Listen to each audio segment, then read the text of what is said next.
श्री शिवाय नमस्तुभ्यम। दोस्तों, आप सभी लोग जानते हैं 12 मार्च 2024 को है फुलेरा दूज। दोस्तों, महाशिवरात्रि के बाद पड़ने वाली फुलेरा दूज का महत्व भी बहुत ही बड़ा होता है और ये फुलेरा दूज साल में सिर्फ एक बार आती है। इस फुलेरा दूज का महत्व भी बहुत ही बड़ा होता है। जो भी व्यक्ति महाशिवरात्रि के दिन भगवान शिव जी को प्रसन्न ना कर पाया हो, शिवरात्रि के बाद पड़ने वाले जो फुलेरा दूज होता है उस दिन एक ऐसा विशेष उपाय करके जो है अपनी मनोकामना को पूर्ण कर सकते हैं, जो कि वो महाशिवरात्रि के दिन नहीं कर। तो फुलेरा दूज के दिन आप लोगों को क्या करना है कि एक 5 दीपक वाला उपाय जरूर करना है। अब ये 5 दीपक वाला जो उपाय है ये इतना बड़ा उपाय है कि इस उपाय को जो भी व्यक्ति इस दिन कर लेगा उसकी जो भी मनोकामना होगी वो पूर्ण जरूर होगी। तो भाई आपको करना क्या है, जो हम आपको आज इस वीडियो में उपाय बताने वाले हैं वो 5 दीपक वाला उपाय बताने वाले हैं। हम जानते हैं ये उपाय आप लोग पहले भी जानते हो और सुन भी चुके हो, पर दोस्तों ये वाला जो उपाय है ना ये इतना ज्यादा खास है कि दोस्तों जो भी व्यक्ति इस उपाय को करता है उस व्यक्ति को इस उपाय को करने का फल जरूर मिलता है। तो हम इस 5 दीपक वाले उपाय को समझते हैं कि ये आप लोगों को फुलेरा दूज के दिन कैसे करना है या सोमवार की फुलेरा दूज के दिन कैसे करना है। तो देखिए, ध्यान से सुनिए, ये दिन बार बार नहीं आते हैं। महाशिवरात्रि के दिन आप लोगों को बहुत बड़े मौके यहाँ पर मिल रहे हैं। तो करना क्या है, देखो सबसे पहली चीज हम ये समझते हैं कि ये 5 दीपक वाला उपाय आखिर करना किसको है। तो देखिए यहाँ पर हम आपको बता दें कि घर की जो बड़ी माताएं बहनें होती हैं उन माताओं बहनों में से कोई भी एक माता बहन इस 5 दीपक वाले उपाय को कर सकती है, ठीक है, जो कि बहुत ही बड़ा उपाय है ना। कोई भी एक माता बहन करेगी, उस माता बहन के इस उपाय को करने के बाद उसके पूरे घर परिवार को इस 5 दीपक वाले उपाय को करने का फल मिल जाएगा, ठीक है। उसके बाद में दोस्तों अब जो है ये उपाय आप लोगों को किस समय करना है। तो देखिए 5 दीपक वाला उपाय है, तो भाई 5 जो दीपक हम जलाते हैं वो मुख्य रूप से हम शाम के समय प्रदोष काल में या रात्रि के समय ही जलाते हैं। तो भाई इस उपाय को करने का जो समय होगा वो हमारा रात्रि का ही समय होगा, मतलब शाम का समय प्रदोष काल होगा।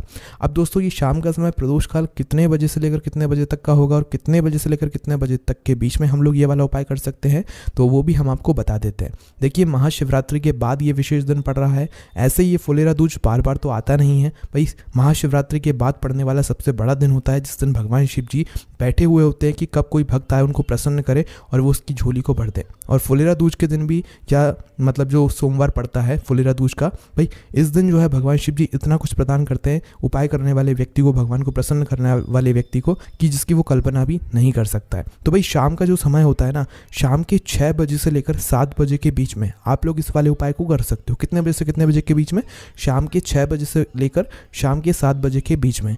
अगर किसी कारणवश आप लोग लेट हो जाते हो, भाई 6 बजे से लेकर 7 बजे के बीच में आप लोग इस उपाय को नहीं कर पाए, 5 दीपक वाले उपाय को नहीं कर पाए, तो उस जगह पर आप लोग फिर 7:30 या रात 8 बजे तक भी अगर उपाय को करोगे तो भी दोस्तों आपको इस उपाय को करने का फल मिल जाएगा। तो इसीलिए आप लोग रात 8 बजे तक भी इस उपाय को कर सकते हो, कोई दिक्कत वाली बात नहीं है। अब हम समझते हैं कि इस 5 दीपक वाले उपाय को आपको करना कैसे है। तो देखिए ये बात तो आप समझ गए हो कि भाई इस दीपक वाले उपाय को आप लोगों को किसको करना है, घर की जो बड़ी माताएं बहन होंगी उनमें से कोई भी एक माता बहन को इस वाले उपाय को करना है। हाँ, अगर किसी कारणवश घर में कोई भी माता बहन उपस्थित नहीं है या किसी कारणवश वो ये उपाय नहीं कर पा रही है तो फिर घर का कोई बड़ा व्यक्ति भी इस वाले उपाय को कर सकता है। बड़ा व्यक्ति हम इसीलिए कह रहे हैं क्योंकि कोई छोटा व्यक्ति इस उपाय को सही से नहीं कर पाएगा और उपाय का फल नहीं ले पाएगा। इसीलिए पहले उपाय को अच्छे से सुन लेना, उसके बाद ही करना। आप बार बार उपाय सुनोगे तो भाई आप हर बार एक अच्छा उपाय ही करोगे और भगवान शिव जी को प्रसन्न ही करोगे।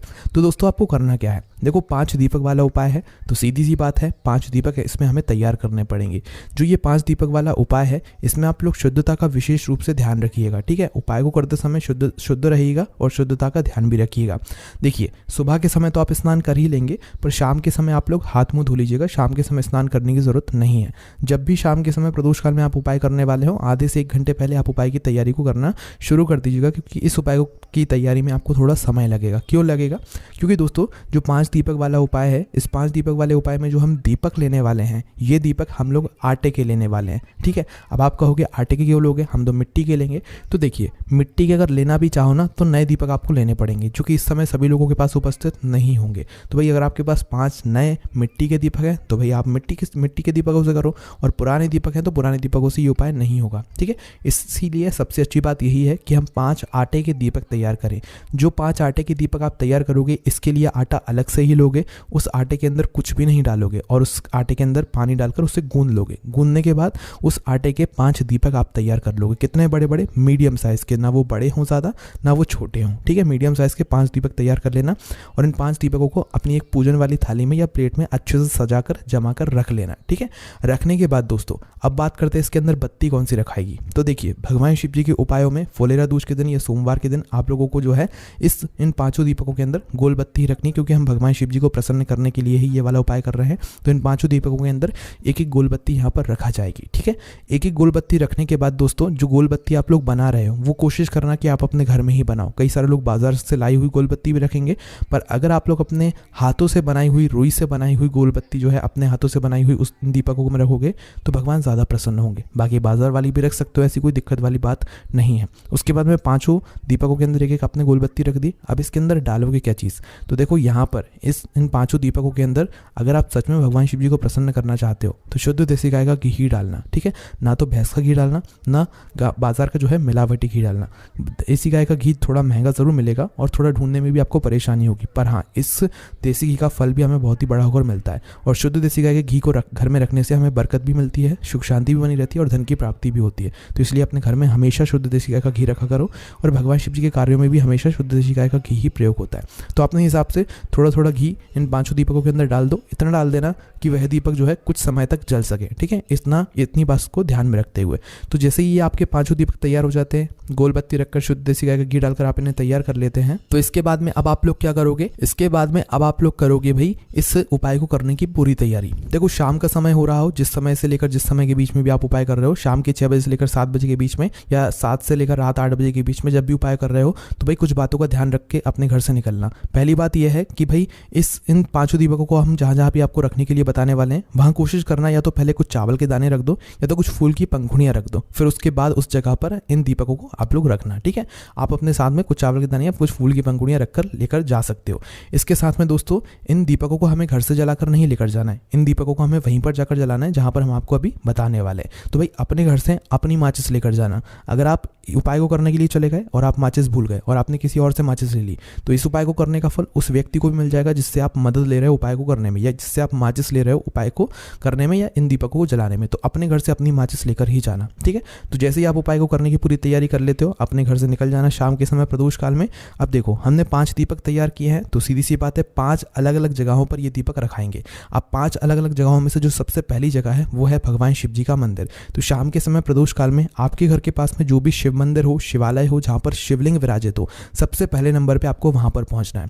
अपने घर के पास के शिव मंदिर में पहुँचने के बाद आपको शिव जी के मंदिर के अंदर प्रवेश करना है। प्रवेश करने के बाद आप लोगों को क्या करना है कि भगवान शिव जी की जो शिवलिंग होगी, शिवलिंग के पास में आप अपना पहले नंबर का जो दीपक है उसे जला दो। देखो अपनी माचिस से अपनी ही उस पूजन वाली थाली के अंदर ही मतलब रखकर जला लेना, अभी उठाना मत, पहले जला लेना दीपक को। एक ही दीपक जलाना, सबको नहीं जलाना है, एक दीपक जलाना, उस दीपक को उठाना, भगवान शिव जी की शिवलिंग के पास में रख देना। शिवलिंग के इतने पास में मत रखना कि भगवान शिव जी को आंच लगे, थोड़ी सी दूरी बनाकर जो है इस पहले नंबर के दीपक को शिवलिंग के पास रख देना। आप चाहो तो इस दीपक से भगवान शिव जी की आरती भी उतार कर रख सकते हो, है ना। इस पहले नंबर के दीपक को शिवलिंग के पास में रखने के बाद आप भगवान से हाथ जोड़कर अपनी वह मनोकामना बोलना जिस मनोकामना के लिए आप लोग अपना यह वाला उपाय कर रहे हो। देखो आप बहुत बड़े विशेष दिन पर जो है ये वाला उपाय कर रहे हो, इसलिए अपनी कोई भी एक ऐसी मनोकामना बोलना जो कि आप लंबे समय से मतलब सोच रहे हो और वो पूरी नहीं हो पा रही है। तो अपनी वह मनोकामना बोलना, या जो भी दुख और परेशानी है जिसकी काम के लिए भी आप ये उपाय कर रहे हो, अपना वह काम बोल देना और भगवान से विनती करके वहां से उठ जाना और वहां से निकल जाना, ठीक है। क्योंकि अब हमें बाकी के 4 दीपक भी लगाने हैं। तो दूसरे नंबर का जो दीपक होगा ये लगेगा दोस्तों बेलपत्री के पेड़ के नीचे। तो उस शिव मंदिर के पास में या आपके घर के पास में जो भी एक बेलपत्री का पेड़ हो, वह बेलपत्री का पेड़ बड़ा होना चाहिए, छोटा नहीं होना चाहिए।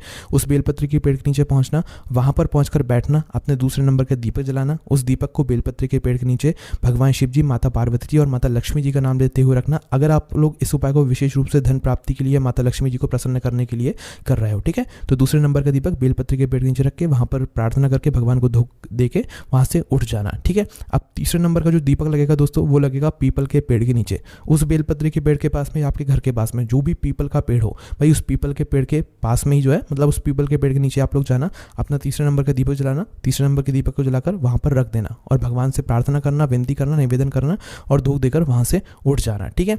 अब जो आप अपना चौथे नंबर का दीपक जलाओगे, ये चौथे नंबर का दीपक आप लोग आंवले के पेड़ के नीचे लेकर जाओगे, ठीक है। आंवले के पेड़ के नीचे इस चौथे नंबर के दीपक को लेकर पहुंचना और वहां पर अपना ये दीपक जलाना। दीपक जलाने के बाद जो है आप इस दीपक को वहां पर रखना, भगवान से प्रार्थना करना, विनती करना, निवेदन करना और वहां से उठ जाना। हाँ, आपको चौथे नंबर के दीपक में एक ऑप्शन मिलता है कि अगर आप लोग किसी कारणवश आपके घर के पास में कोई भी आंवले का पेड़ नहीं है तो आप आंवले के पेड़ की जगह शमी के पेड़ के नीचे इस चौथे नंबर के दीपक को रख सकते हो। सिर्फ इस चौथे नंबर के दीपक में आपको ये ऑप्शन मिल रहा है, ठीक है। अगर आंवले का पेड़ नहीं है तो शमी के पेड़ के नीचे जगह आप ये वाला दीपक रख सकते हो, है ना। उसके बाद दोस्तों अब हमारे पास पांचवा और आखिरी नंबर का दीपक बचा हुआ है।